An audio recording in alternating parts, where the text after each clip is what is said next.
हमारी कहानी शुरू होती है दो बहनों अनंता और पूर्वी से। बचपन में इन दोनों की पहचान बदल दी गई थी ताकि असली नागिन सुरक्षित रह सके। अनंता है आत्मविश्वासी, निडर और शक्तिशाली, जबकि पूर्वी है सामान्य और थोड़ी डरपोक, लेकिन दोनों के बीच गहरा प्यार है। एपिसोड हमें बताता है कि एक बड़ा खतरा है जो भारत को नष्ट करना चाहता है और केवल नागिन, असली नागकुल रानी ही इस खतरे से देश को बचा सकती है। दोनों बहनें बड़ी हुई हैं और उनकी असली शक्तियों की झलक दिखनी शुरू होती है।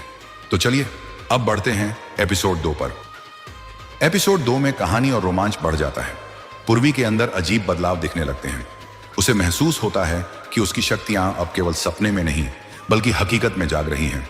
इसी बीच कुछ दुश्मन हमला कर देते हैं, लेकिन तभी एक शक्तिशाली नागिन सामने आती है और दोनों बहनों को बचाती है। पूर्वी समझ नहीं पाती कि उसके साथ क्या हो रहा है और धीरे धीरे उसके अंदर छुपी नागिन शक्ति जागने लगती है। तो चलिए अब बढ़ते हैं एपिसोड 3 पर। एपिसोड 3 में पूर्वी अपने रोजमर्रा के जीवन में व्यस्त है रहती है, लेकिन उसके अंदर बदलाव और तेज हो जाते हैं। कुछ अजीब शारीरिक परिवर्तन भी दिखते हैं, जैसे उसकी त्वचा बदलना और असामान्य ताकत महसूस होना। साथ ही कहानी में उन रहस्यमय नागिन रक्षकों की झलक भी मिलती है जो उसकी सुरक्षा के लिए मौजूद हैं। पूर्वी अब समझने लगती है कि वह कोई सामान्य इंसान नहीं है। तो चलिए अब बढ़ते हैं एपिसोड 4 पर। एपिसोड 4 में कहानी का सबसे रोमांचक मोड़ आता है।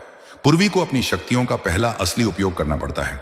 एक बच्चे को खतरे से बचाते समय वह पूरी तरह से अपनी नागिन शक्ति का इस्तेमाल करती है। साथ ही खतरे और भी बढ़ जाते हैं। भेड़िए, सांप और रहस्यमय शक्तियां। अब पूर्वी अपने डर को पीछे छोड़कर अपनी शक्ति के साथ खड़ी हो जाती है। यही है पहला बड़ा कदम उसकी नियति की ओर। तो दोस्तों, इन 4 एपिसोड में हमने देखा दोनों बहनों की असली पहचान और उनका भविष्य। पूर्वी के अंदर धीरे धीरे जागती नागिन शक्ति, खतरे, हमला